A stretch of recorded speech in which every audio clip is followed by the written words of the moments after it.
I lost my identity. And I used certain tools at that point to self-medicate, and I was getting it wrong. I was looking in the wrong places. So the name Coach Sober comes from completing that task, gaining that toolkit. Now I am able to help other people through that skill set, that toolkit that I gained. And it doesn't matter who I am or what I'm doing, I found Danny, and it will be never ever taken away from me. It will pass, the good times pass, the bad times pass. Left-hand column, get it written down. What benefits me about this relationship with whatever it is? It doesn't even have to be alcohol. What did those first few weeks or months of sobriety really look like for you? So it was difficult. It was something that I did to numb the pain, to stop the noise. But sobriety isn't just about the alcohol, mate. Finding true hits of dopamine. There were drugs involved, cheap hits of dopamine, shit food, porn, all of these things that, you know, that everyone is putting on a pedestal in society, and it just isn't the case. What is happening, beautiful people? This is the Empowered Human Podcast. This podcast is part of Empowered Human Tribe. Some journeys change your life. This is one of them. From the 15th to the 22nd of November, we are going to India. We're going to Varkala for Empowered Wellness Escape, designed for people who have been carrying a lot. To find out more, head over to empoweredhumantribe.co.uk. And big love to our sponsor, Life Lab Supplement. They produce high quality wellness supplements and help other brands build their own. Check them out at lifelabsupplement.com. Before we dive in, go ahead and subscribe, leave a rating, and share this podcast with someone you love. Now, take a deep breath. Open your mind and let's dive in. I want you to take me back. What was the first what was the moment that woke you up and made you say, I need to change my life? Coming off the back of being a professional rugby player and an identity that stuck with that. Yeah. So when I got injured and I was no longer a professional rugby player or full-time professional rugby player, I lost my identity. So I was Danny the rugby player, and then I was just Danny. Yeah. But that was quite stripped bare. It's really vulnerable. And I used certain tools at that point to self-medicate, and I was getting it wrong. I was looking in the wrong places and getting the wrong answers. Yeah. If that makes sense. Yeah, I got you. Yeah, it was off the back of that, and then going into a profession that I thought I was good at, which was helping people, but children was inside a school setting. So either via coaching or behavioural mentorship stuff. Yeah. And that became a toxic environment for me. And again, because I hadn't done the work on myself, my true self, I was looking in all the wrong places and getting all the wrong answers. That makes sense. That makes sense. Yeah. I'm with you. You call yourself Coach Sober now. Yeah, man. What does that name mean to you on a deeper level? What does that mean? So, I think in order to become a coach in anything, you need to have mastered something, correct? Yeah. So lived experience, very important. So I have had the experience of bad coaching myself, being a bad coach myself, because you're always learning, and I guess I needed to gain a toolkit, a skill set that I needed, if that makes sense. I needed, but I didn't know quite how to grasp it. Okay, so the name Coach Sober comes from completing that task, gaining that toolkit, getting that skill set, if that makes sense. So that's where that comes from. Yeah, and you can tell what it means to me, because now I am able to help other people through that skill set, that toolkit that I gained. Yeah, if that makes sense. Yeah, and how's sobriety changed your life? I found myself. Yeah. What does that mean? So I'm sure you're aware of what being your authentic self means. Well, I had no idea. Again, I've alluded to it earlier about I was Danny the rugby player. I always had an identity with something that might be quite fickle or material. Or, there's Danny who drives a nice car. There's Danny who lives in a nice house. There's Danny who's got a nice girlfriend. There's Danny. Yeah. And it doesn't matter who I am or what I'm doing. I found Danny. So it doesn't matter where I was. helping people with sobriety, cleaning windows, bro. You know, it doesn't matter. Yeah. I'm Danny, and it will be never ever taken away from me. Yeah, I love that because I feel like a lot of times humans we tend to attach our identities to something. Yeah, 100%. Like, because I drive this nice car. That's who I am. I'm the guy with the Lambo. And I'm the loudest man at the bar. I'm the one at the party animal. You know, and then when you throw in parenting and becoming a parent and to 2 children, a partner, and you're in a loving, meaningful relationship, mate, you got to step up. You got to bring it to the table, but you got to find yourself first. Yeah, and what does it feel like to be at that point when you're finding yourself and you've discovered who you are as a person? It's never ending, mate. Yeah, it's every day. It's every day. But the bit, I guess, where we found an affinity together was sharing of that. And you know, I know that you speak to the same people that I speak to. I know that you've helped the same people that I've helped, right? And the ability to do that, I feel like that's my responsibility now within my community, with the skills that I've got and the toolkit that I've got, is to help people, but forever learning. You know, I'm learning from myself. I'm learning from the people that I'm helping. You know, and that is my fulfillment. That's what completes me, mate. If that makes sense. I love that for you.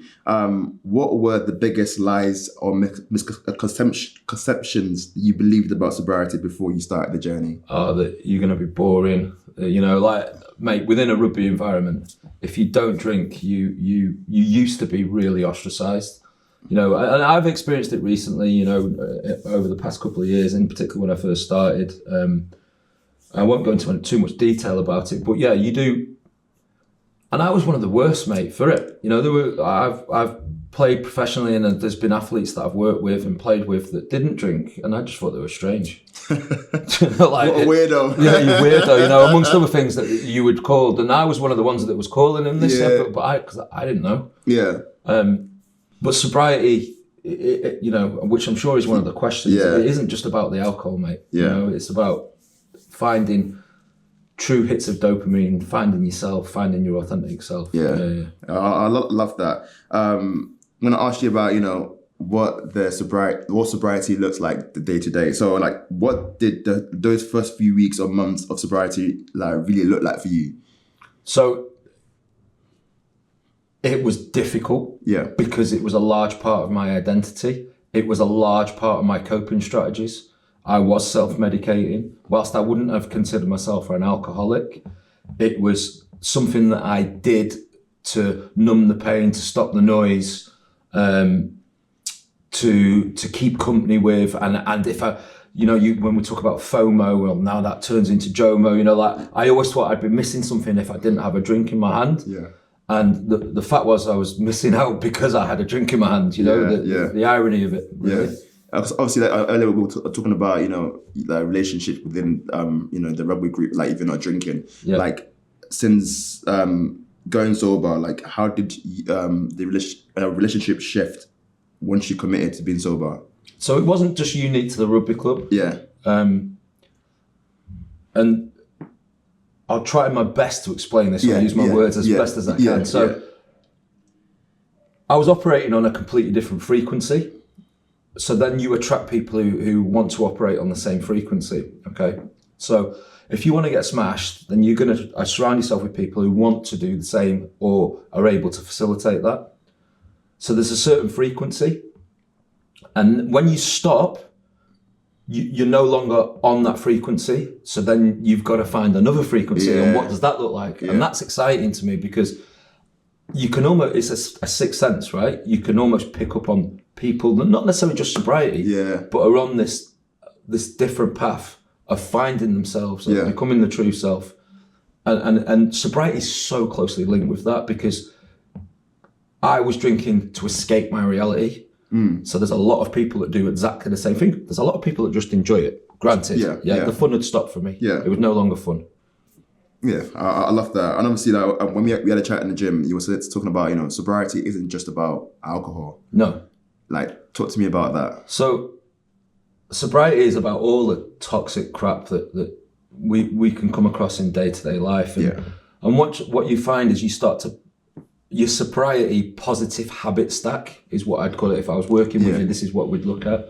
So whilst there is a negative habit stack, which normally starts with one drink and then the connotations of that one drink and the stack that goes on top of the habit of it, The same thing with the positive, even more so, right? So there's by not drinking, by not having that one drink, I know that I'm able to do this, and I put the value on 30 things that if I had a drink, I couldn't do. Yeah. But not only could I not do them, it has a knock-on effect of me as a person and being on that frequency. Yeah, got you, yeah. So, and it all started with one sip or not one sip. Do you get what I mean? Yeah. So it was never just about alcohol either. So, there were drugs involved, cheap hits of dopamine, shit food, porn, all of these things that, that everyone is putting on a pedestal in society, and it just isn't the case. That's not what it's about. Yeah. Finding true hits of dopamine is where it's at. And if you could advise anyone that's listening to this now and is going through, what you've gone through, or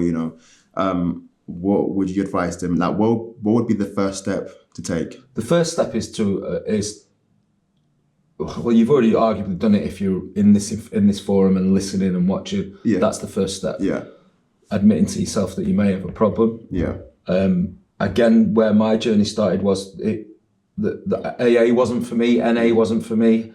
It's not one size fits all. There were large elements of it that do cross over into what I do now and my journey. But what I needed then was me, who I am today, if that makes sense. Yeah. And that's what's built my toolkit that I help other people with. So going back to the question was, what advice would I give somebody is there is no right time. Start now. Yeah, absolutely. Reach out for help. Get yourself in a community of sober people. Yeah. There's thousands of people like myself on the internet, via all different social media platforms. Yeah. And I'm not saying any are better than the others. Yeah. But there might be a golden nugget that helps you. Absolutely. Yeah. And is there any groups that you recommend online you just mentioned? Listen, you can put in anything sober in just any format. Yeah. Instagram, Facebook, there's plenty out there. Yeah, got you. What's been the most unexpected benefit of living sober? Something you didn't think would happen, and he's like, whoa, that's new. So again, if I was working with you as a client, one of the first things I ask you to do is open a separate bank account and be really honest with it. What you may have spent on alcohol, drugs, crap food, I ask you to put a sum into the new bank account. So just a digital bank account. Yeah. Wow. After a month, I'm paying for holidays. Wow, that's incredible. And then you're thinking, wow, why have I got no money left? Well, here's your answer. You're doing 250 conservatively a week on drink and drugs. Not myself, I wasn't that far off it, but other people. And you're like, well, there's $1,000 a month, bud, conservatively. Yeah. So you're going over the year, that's 12,000, quick maths, it's a lot of money, right? And I'm not saying that money solves all of your problems, but it allows you to live in a way that you want to live. Yeah, and also you don't have money problem, because money problem, it's a big problem to have. Of course, it's massive, mate, especially amongst young men. Yeah, absolutely. Let's segment into the mental health and emotional healing. How has your mental health evolved over the course of your journey? So for us to put metrics on actual symptoms of mental health, so the anxiety, the lack of sleep, the self-loathing, all of those things, I am not going to lie, they've gone. They don't exist anymore. Yeah. And when you actually deep dive sobriety, so initially when I started on my sober journey, right? Yeah. I wanted to be able to moderate. I wanted to be in control of it because of that FOMO. And it's like, well, I still want it to be a part of my life because it's been a part of my life. It's a large part of my life. When you actually deep dive sobriety and you look at what alcohol does to you on a physical and mental level, it should be illegal, mate, right? Damn, and I'd imagine if you invented it now, you would. It would be, right? Yeah. Okay, so it's a carcinogen, it's a neurotoxin. There's nothing healthy about alcohol, and they try and kid us that there's blue flag countries here that, well, they drink this every day. But let's take into consideration how much sunlight they're getting. Absolutely. The company that they're keeping, they're not lonely. The community, the food they're eating. And it coincides with they have a glass of wine. Like, come on, give me red wine. I've seen this article. It must be the booze. Yeah. Let's put it on that. A glass of red wine a night keeps you alive or live longer. Right, come on. And the active ingredients that you need from that glass of wine, like you'd have to be drinking like litres of it. Yeah, to get the benefits. I forget the name of it. Yeah. Another podcast, maybe. I forget the name of it. But you'd have to be drinking copious amounts of it to have any health benefits. So one of my last videos I did on my Instagram was about there is no such thing as a healthy relationship with alcohol because there are no health benefits to it. No. You know, people might argue that there might be mental health benefits to it because you're in a community and you're talking amongst people, but come on, it destroys your sleep. It raises your cortisol levels. One sip, like, come on. That's it, yeah. You know. Yeah. What habits or practice have helped you navigate tough emotional days? Good company. Yeah. The gym. Knowing that it will pass. Yeah. Like it's not going to stay forever. Yeah. You know, pretty similar to a hangover. Like I'll be all right by Friday, and then I'll probably do it all over again. Yeah. But you know that's true to life anyway. You know, it will pass. The good times pass. The bad times pass. Yeah. It all passes. It's all part of life's rich tapestry. Yeah. Yeah. Yeah, I love that. Like this next question I want to ask you is related to, you know, to us men especially. What does like vulnerability means to you? And why is it important? Well, I think there's a transition from vulnerability to masking something. Yeah. So before you become vulnerable, okay, you're probably masking something. Yeah. You're probably dressing it up to look like something else. Yeah. The vulnerability comes when you go, oh, hold on a sec, this is not right. Yeah. Okay, that's when you become vulnerable. Yeah. If that makes sense. That's what my interpretation of that means is the vulnerability. And simply, you're not going to heal. You're not going to take any steps forward unless you just put, okay, well, this isn't working for me. Yeah. You know, and I need to look elsewhere for my answers because I'm not finding them where I've been looking to date.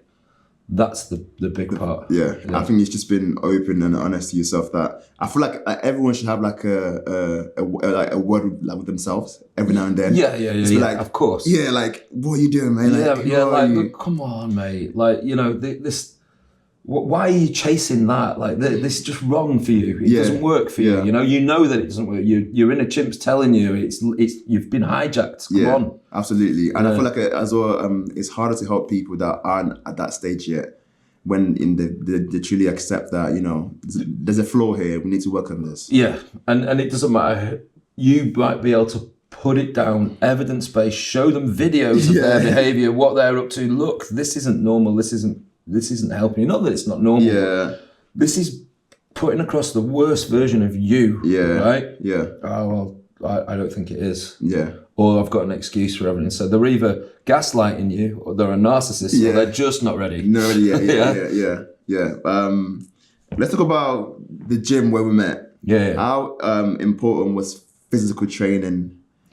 Always been a large part of my life. Yeah. Always been body conscious. Yeah. Sometimes too much. Yeah. Again, that comes with the personality. Yeah. Obviously, the chemicals that are released when we exercise. Incredible. You know, I can remember when I was drinking or partying heavily, you know, you get to Wednesday, right, got to get to the gym because I know that's going to set me up and I can press my reset button. Yeah. Right. So now I've trained on Wednesday, I've sweated the crap out of me, arguably, or I've played, or I've, you know, trained Tuesday, Wednesday, Thursday, whatever it looks like. Right, Friday, good to go again now. I feel loads better, right? We got. But imagine that without that crap, and it's just constantly topping up, and that's where we're at. Yeah. Do you ever get any like triggers or anything like that you know? Actually, how long have you been sober now? Over 4 years. Wow. The every now and again you'll see something, smell something, or be in a situation where, like recently, I went to watch Chase and Status. Yeah. The Co-op, right? Amazing drum and bass act. I thought I'd be the oldest person there. I wasn't. I was up dancing, you know, like there were. You're young, bro. Yeah. 46 next, mate. But everyone around me was drinking or using. Right, it's evident to see. I'm fair play to them, right? They're having a good time, or so they think they are. You know, like I don't need it to have a good time anymore, right? Yeah. So you're in that situation, and you just think, "Geez, wow, I remember that. Yeah, that was good." And then you can fast forward, right? So imagine you stood at a train station, you bought the ticket, you're going to get on it. Yeah. The destination never changes, right? Oh, it'll be different this time. Yeah. Bollocks. Yeah. It's going to be exactly the same. You're going to be sat on your couch 6 o'clock in the morning, birds tweeting and your head's falling off, Yeah. right? That's how, but for that 30 seconds, a minute, you know, maybe 30 minutes, Yeah. you're going to have, it's intense. Yeah, it's I can good. imagine, About all yeah. this happiness and all the problems go away, right? With the use of cocaine or alcohol or whatever it is, it's just numbingness. Yeah.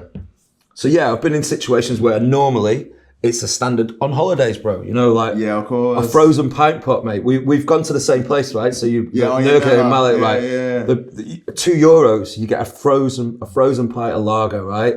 And a free tapas, and it's just like I'm on holiday. You know, like. But I know that because it isn't about that one drink. Yeah. I couldn't just have one. Yeah. You know, it'd carry on. So now it's spoiling my holiday. Yeah, I can imagine. Yeah. Can you walk me through how you help your clients connect movement to healing, not just the aesthetics? So we try and change the metrics of when I'm working with people, and a lot of people will come to me, you know, regardless of sobriety, is again that aesthetic. I'm unhappy with the way that I look. Okay, so that's the metric. I want to lose X amount of weight. So weight being a metric, how they look, the aesthetics. So what we try and do with my mental health and exercise coach head on is just flip them metrics around. It's like, well, what about if we work together for 12 weeks? Yeah. And in 12 weeks, you're well on the way to being the best version of yourself and happy. And as a byproduct, you can fit in that dress, you look better, you weigh less. Yeah. Let's switch this round. Let's make the metric about mental health. Yeah. Physical health and then appearance. It's got to be thrown in there somewhere because they go hand in hand. Yeah. You're looking good, you're feeling good, etc. You know, but I think if you're solely out for aesthetics, you're going to start with some problems. Yeah. You're going to end up maybe a little bit of body dysmorphia, maybe some sort of eating disorder because you just solely hung up on this. On just that one thing, right? Yeah, that makes sense. Okay. What does your typical training or routine look like? Or, you know, let's say, for example, I'm a client coming to you and it help. Like, come to you and say, oh, I want to focus on my body, but obviously, like you said before, there's more to it than just the body. What does that look like? What does the routine look like? It's asking questions, always searching for, because it isn't one exercise, isn't one size fits all. Yeah. You know, I have a lot of people, some of the women that I work with who are like, oh shit, have I got to run? Yeah. Do you enjoy running? No, I hate it. Well, no, we're not running. And as you know, one of the best ways to burn fat is on a hill, walking up a hill. You know, you can do that on a treadmill. Let's just go for a walk. Yeah, I do that all the time. That's you know, incline. Them stair climbers, mate, I mean. Like, you either love them or it's like a love-hate relationship. They'll humble you. You don't have to be flogging your guts for this to work. Yeah. It's just about being more active, releasing some, you know, getting out in the sun for some free vitamin D, releasing these happy chemicals. It's not about beasting someone. Not every session has to be sweaty, but some people want that, right? No pain, no gain. But our job as a personal trainer or mental health, let's take personal trainer. Yeah. Personal trainer. Yeah, so I've got to know this person. I've got to know what works. Otherwise, I'm never going to get any repeat custom. I'm not going to get any testimonials. Yeah. And my clients aren't getting anything out of this either. Yeah. And like, would you argue personal training isn't as personal as it used to be? Or was it ever personal? I think with obviously the takeoff of online and things like that. And I guess it depends if you have autonomy in a gym. Gotcha. Right? Yeah. So in the first instance, if you're starting off, you've watched a shit ton of YouTube videos, right? You've learned how to do a bicep curl. Fantastic. And you see walking around with big biceps, no legs. Like, where I've lost my trail of thought.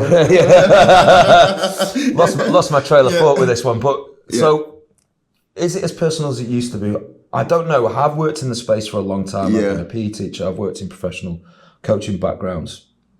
What I would say is since the onset of the online element of it, if you have autonomy, online's great, right? Yeah, of course, yeah. Headphones on, here's my program, bump, let's crack into it. Yeah. Happy days, each their own. If that's your happy place, happy days, as you know. Yeah, of course. When we go to the gym, bro, it's probably a 35, 45-minute session that we do. We're there for 2 hours, right? It's mouthful. And sometimes I might have to go and train somewhere else where I don't know anyone, right? So I can get it done. Yeah. But I think it's about autonomy, right? Yeah. It's about understanding what we're doing in that environment, in that space. And if you don't have any understanding, then that's when a personal trainer in person is fantastic, as long as you get the right one. Yeah. Also as well, I think you mentioned earlier about finding what works for you. And I think a lot of people are put off by the gym.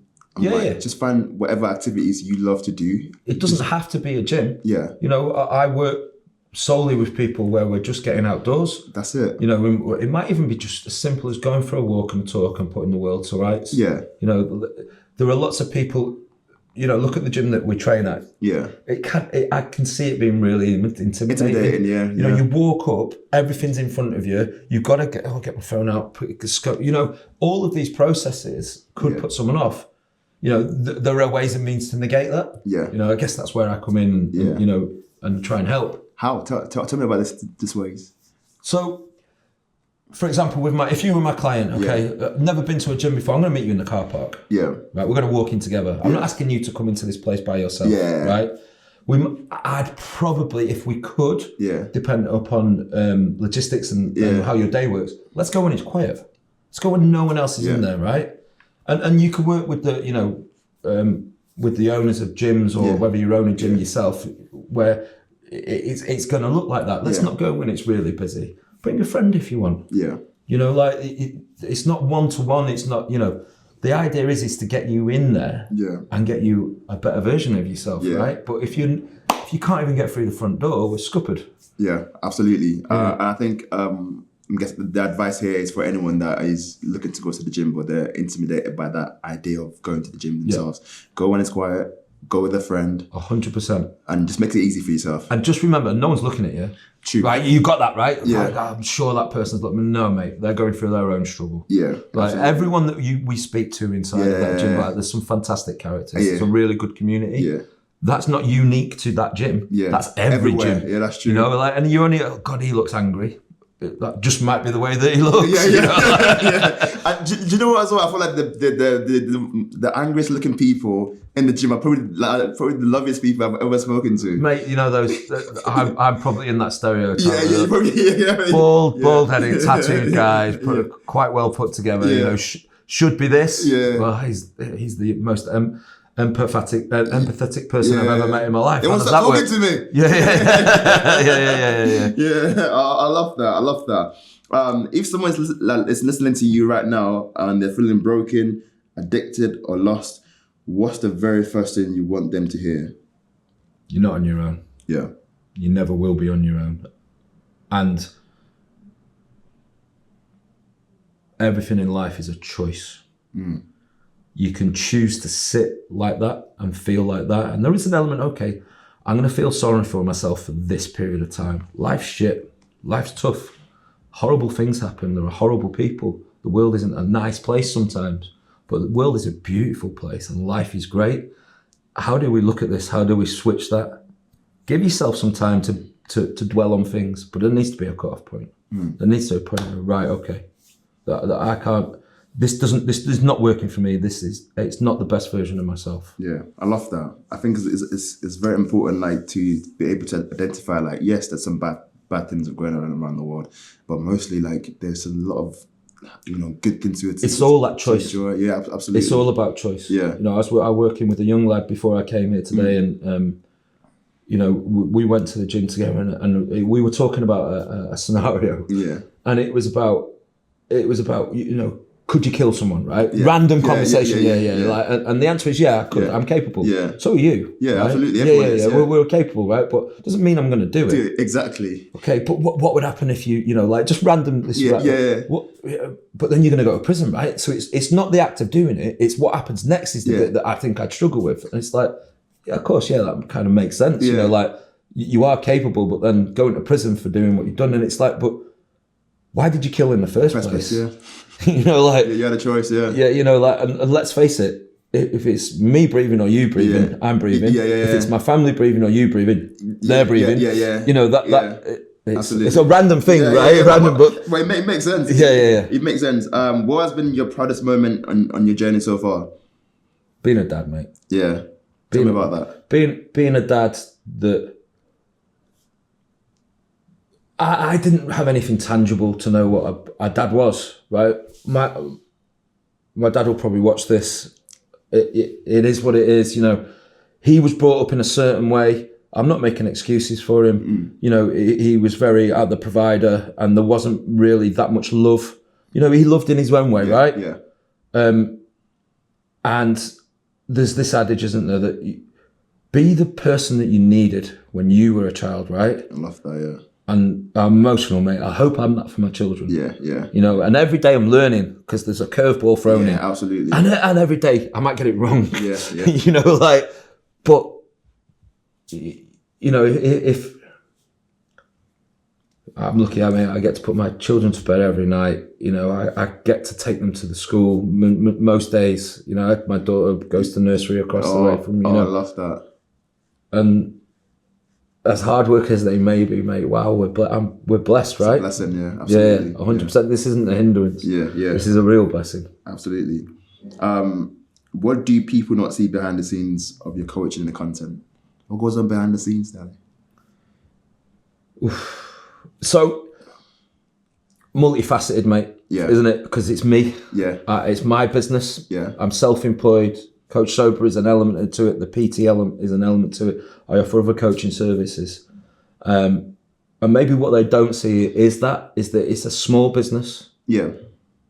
It's a very personal thing. You know, each one of my clients I have relationships with. Yeah. Unfortunately, lost a client a couple of weeks ago for health reasons, and it hits home, mate. It hits hard. Again, I said it was multifaceted. So every client that comes on board with me, mate, you want to see me after I've been on that initial call and the money's in the bank, bro. Yeah. Like, because you're putting food on my table. Yeah, absolutely. You're helping me to become, you're helping me to be a parent. You're helping to pay for a holiday. You're helping to pay for my food. Yeah. You're helping for the roof over my head. This isn't a second car, a second home. Yeah. This is, you're helping me to live. Yeah, you know, there's absolutely. It means a lot. And obviously as well, you're helping them as well. Oh, 100%, mate.